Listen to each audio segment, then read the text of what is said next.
అందరికీ నమస్కారం. రెండు తెలుగు రాష్ట్రాల్లో ఆంధ్రప్రదేశ్, తెలంగాణ రాష్ట్రాల్లో ప్రభుత్వాలు, పోలీసు యంత్రాంగం వ్యవహార శైలి ఎలా ఉందో, సారూప్యంగా ఉండే అంశాల మీద వీళ్ళ స్పందన ఈ మధ్యకాలంలో ఎలా ఉంటుందో మనం చూస్తూ ఉన్నాం. దాని గురించి ఈరోజు మీతో మాట్లాడతా. గత 10 రోజులుగా జరుగుతున్న పరిణామాలు చూస్తే ముందుగా తెలంగాణ విషయానికి వద్దాం.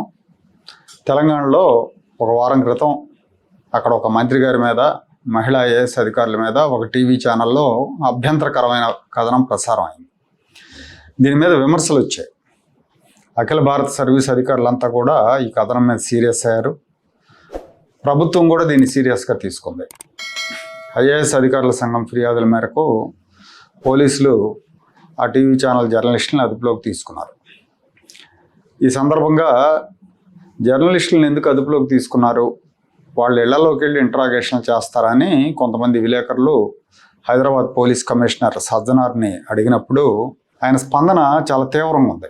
విచారణకు సహకరించకపోతే, విచారణకు హాజరు కాకపోతే ఎక్కడికైనా వెళ్తాం, ఎంత దూరమైనా వెళ్తాం, ఎవరింటికైనా వెళ్తామని ఆయన మాట్లాడారు.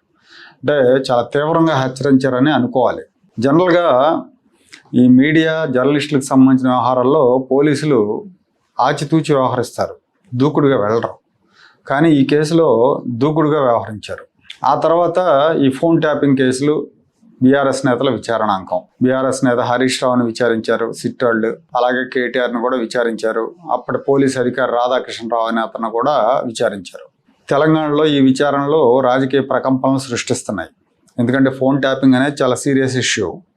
చాలా పెద్ద పెద్ద బడాబాబుల్ని, సినిమా వాళ్ళని, వీళ్ళందరినీ కూడా ఫోన్ ట్యాపింగ్ చేసి బ్లాక్మెయిల్ చేశారన్న ఆరోపణలు కేటీఆర్ మీద ఉన్నాయి. ఈ ఆరోపణ నిజం కాదని కేటీఆర్ ఖండిస్తున్నారు. దాని మీద ఇప్పుడు విచారణ జరుగుతూ ఉంది. ఈ విచారణలో తెలంగాణలో రాజకీయ ప్రకంపనలు సృష్టిస్తున్నాయి. కాంగ్రెస్, బీజేపీ నేతలు ఈ ఫోన్ ట్యాపింగ్ విషయంలో నిందితులు ఎవరో తేల్చాలని డిమాండ్ చేస్తూ ఉంటే పోలీసుల దగ్గర ఏమేమి ఆధారాలు ఉన్నాయో తెలియక బీఆర్ఎస్ నేతలు మల్లగుల్లాలు పడుతున్నారు. అదే సమయంలో ఫోన్ ట్యాపింగ్ తప్పు కాదు అని బీఆర్ఎస్ నేత, మాజీ బీఎస్పీ నేత, మాజీ ఐపీఎస్ అధికారి ప్రవీణ్ కుమార్ ప్రెస్ మీట్ పెట్టారు. అంటే ఫోన్ ట్యాపింగ్ తప్పు కాదంటాడు ఆయన. అధికార విధి నిర్వహణలో భాగంగా ఒక్కోసారి ట్యాప్ చేస్తుంటారని కూడా ఆయన చెప్పాడు. అసలు హైదరాబాద్ కమిషనరు ఈ ఫోన్ ట్యాపింగ్ విచారిస్తున్న సిట్ చీఫ్ అయిన సజ్జనార్ మీదే 7 క్రిమినల్ కేసులు ఉన్నాయి, వాటిని విచారించాలి అని ఆయన ఆరోపణలు చేశారు ప్రవీణ్ కుమార్. ట్యాపింగ్ అనేది నేరం కాదు. ట్యాపింగ్ అనేది దేశ భద్రత కోసం చట్టబద్ధంగా కేవలం పోలీసు శాఖ, ఇంటెలిజెన్స్ శాఖ గోప్యంగా చేసే పని. ఈ ఆఫీసర్ల మీద ఆంధ్రప్రదేశ్లో కేసులు ఉన్నాయి.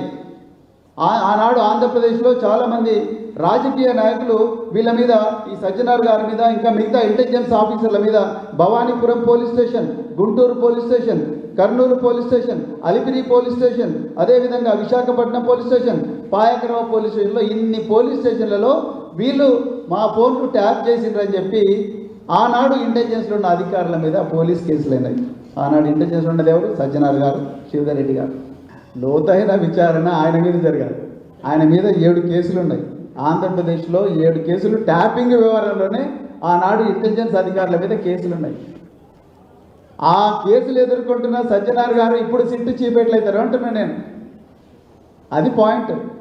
ఏ నైతిక హక్కుతో ఇవాళ 9 పోలీస్ స్టేషన్లో కేసులు ఉన్న సజ్జనార్ గారు సిట్ చీఫ్గా ఎట్లా నియమిస్తారు? డీజీపీ గారు.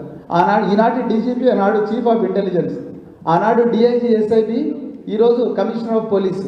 వీళ్ళు ఏ విధంగా ట్యాపింగ్ కేసు ఇన్వెస్టిగేట్ చేస్తారు? ప్రవీణ్ కుమార్ ప్రెస్ మీట్ పెట్టిన తర్వాత తన మీద ఉన్న 7 కేసులు ఏంటో చెప్పాలని హైదరాబాద్ కమిషనర్ సజ్జనార్ ప్రవీణ్ కుమార్కి నోటీసులు జారీ చేశారు. ప్రవీణ్ కుమార్ వ్యాఖ్యలు ఆధారరహితమైనవని, సిట్ విశ్వసనీయతను, ప్రస్తుత ఫోన్ ట్యాపింగ్ కేసు విచారణను దెబ్బతీసేలాగా ఉన్నాయని సజ్జనార్ ఆ నోటీసులో పేర్కొన్నారు. ప్రవీణ్ కుమార్ ఆరోపించిన 7 కేసులు ఏ నేరానికి సంబంధించినవో, ఏ స్టేషన్లో నమోదయ్యాయో 2 రోజుల్లో చెప్పాలి. లేని పక్షంలో పరువు నష్టం కేసు వేస్తాను, సివిల్, క్రిమినల్ కేసులు కూడా నమోదు చేస్తానని సజ్జనార్ హెచ్చరించారు. తెలంగాణ పోలీస్ దూకుడు చూస్తుంటే ప్రవీణ్ కుమార్ తన ఆరోపణలకు సంబంధించిన ఆధారాలు గనక చూపించకపోతే ప్రవీణ్ కుమార్ మీద కూడా కేసు నమోదు చేయటం ఖాయం అనిపిస్తూ ఉంది. ఓవరాల్గా చూస్తే తెలంగాణ పోలీస్ కొంచెం దూకుడుగానే వెళ్తుంది. గత ప్రభుత్వంలో జరిగిన అక్రమాల మీద నమోదైన కేసుల విషయంలో కావచ్చు, లేదంటే అధికారుల మీద వస్తున్న నిరాధార ఆరోపణల విషయంలో కావచ్చు, ఇలాంటి అన్ని విషయాల్లో కూడా తెలంగాణ పోలీస్ గట్టిగా వ్యవహరిస్తున్నారు. దానికి కొంత ప్రభుత్వం దన్ను కూడా ఉంటుంది. ప్రభుత్వం దన్ను లేకుండా అలా జరిగే వీలుండదు. ఇక ఆంధ్రప్రదేశ్ ప్రభుత్వం, ఆంధ్రప్రదేశ్ పోలీసుల విషయానికి వస్తే తెలంగాణతో కంపేర్ చేసినప్పుడు అక్కడ ఉన్నంత దూకుడు వైఖరితో ఆంధ్రాలో లేరు. గత ప్రభుత్వంలో జరిగిన అక్రమాల మీద కూటమి ప్రభుత్వం వచ్చిన తర్వాత మొదట్లో బాగా హడావిడి చేశారు. చాలా అక్రమాలు జరిగినాయి అన్నారు, కొన్ని చోట్ల కేసులు పెట్టారు, కొన్నిసార్లు కొంతమందిని విచారించారు. అయితే హడావిడికి తగ్గట్టుగా చర్యలు లేకపోవడంతో వైసీపీ నేతలకు భయం పోయింది, కార్యకర్తలకు భయం పోయింది. వాళ్ళు రెచ్చిపోతున్నారు. 1.5 yearలోనే వాళ్ళు రెచ్చిపోతున్నారు రోడ్ల మీదకి వచ్చి. సీఎంతో సహా తెలుగుదేశం నాయకులకు పేర్లు పెట్టి మరీ హెచ్చరికలు జారీ చేస్తున్నారు. జగన్ దగ్గర నుంచి చోటా లీడర్ వరకు 3 ఏళ్ల తర్వాత మేము వస్తాం, మీకు సినిమా చూపిస్తామని చెప్తున్నారు. కొంతమంది నాయకులు అయితే వ్యక్తిగత దూషణలకు కూడా పాల్పడుతున్నారు. సోషల్ మీడియాలో నోటికొచ్చిన బూతులు వాడేస్తున్నారు. గ్రౌండ్లోనేమో రప్పరప్పలాడిస్తామని స్లోగన్స్ ఇస్తున్నారు. నిన్న జైలు నుంచి విడుదలైన జోగి రమేష్ కూడా రెచ్చిపోయి మాట్లాడాడు. ఆయన 83 రోజులు జైల్లో ఉన్నాడు కల్తీ లిక్కర్ కేసులో. ఆయన ఒకసారి చంద్రబాబు నాయుడు ఇంటి మీదకి వెళ్ళారు ఆయన ప్రతిపక్షంలో ఉన్నప్పుడు. ఇప్పుడు ముఖ్యమంత్రిగా చంద్రబాబు నాయుడు ఉంటే మళ్ళీ ముఖ్యమంత్రి చంద్రబాబు నాయుడు ఇంటి మీదకి వెళ్తానని చెప్తున్నాడంటే అతని ధైర్యం ఏమై ఉంటుంది? ఈ ప్రభుత్వం అరెస్ట్కి మించి ఏం చేయలేదులే అనే ధైర్యం అనుకుంటా బహుశా.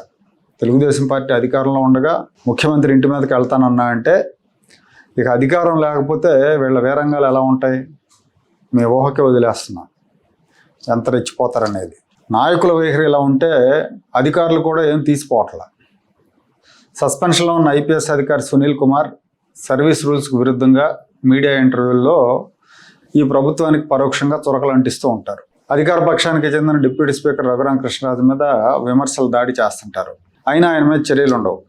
ఆయన సస్పెండ్ చేశారు కానీ ఆయన ఏం డిస్మిస్ చేయాలి ఉద్యోగం నుంచి. డిస్మిస్ చేస్తే బయటికి వెళ్ళి ఏదైనా మాట్లాడుకోవచ్చు. ఆయనకు సర్వీస్ రూల్స్ వర్తిస్తాయి, వాటిని ఉల్లంఘిస్తున్నారు ఆయన. కానీ ఆయన మీద యాక్షన్ లేదు. పైగా ఆయన దాడి అంతా కూడా అధికార పక్షం మీద ఉంటుంది. సచివాలయ ఉద్యోగి వెంకటరామరెడ్డి అయితే చంద్రబాబు నాయుడిని, ఆయన ప్రభుత్వాన్ని తీవ్రంగా దూషిస్తుంటాడు. ప్రభుత్వ ఉద్యోగిగా ఉండి ఈ ప్రభుత్వం ఉద్యోగులకు మరణ శాసనం రాసిందని మీడియా ముఖంగా విమర్శలు చేస్తాడు. దాన్ని సాక్షి మీడియాలో ప్రముఖంగా ప్రచురిస్తూ ఉంటారు. కానీ అతను వదిలేస్తారు. అతని ఇష్టానుసారం మాట్లాడుతూ ఉంటాడు. అదే జగన్మోహన్ రెడ్డి ముఖ్యమంత్రిగా ఉండి జగన్ కనుక అలా విమర్శిస్తే ఆ అధికారులను శంకరగిరి మాన్యాలు పట్టిస్తాడు.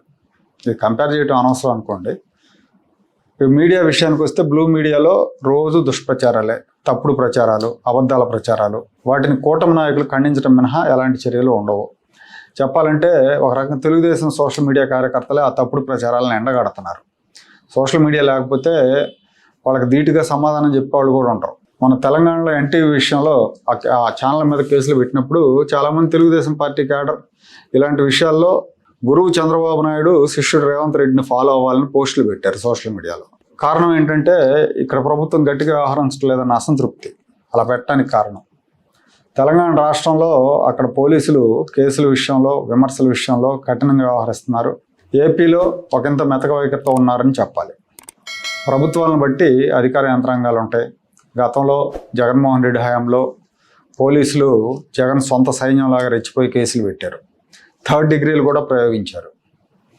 ఇప్పుడు అంతలాగా అరాచకం చేయమని ఎవరు డిమాండ్ చేయట్లేదు. కానీ వైసీపీలో ఈ రెచ్చిపోతున్న నేతలు, గతంలో అక్రమాలకు పాల్పడిన నేతలు మీడియా, సోషల్ మీడియాలను కట్టడి చేయడంలో చట్టాలను ఫాలో అవుతూనే కఠినంగా వ్యవహరించాలని కేడర్ మనవి చేసుకుంటుంది.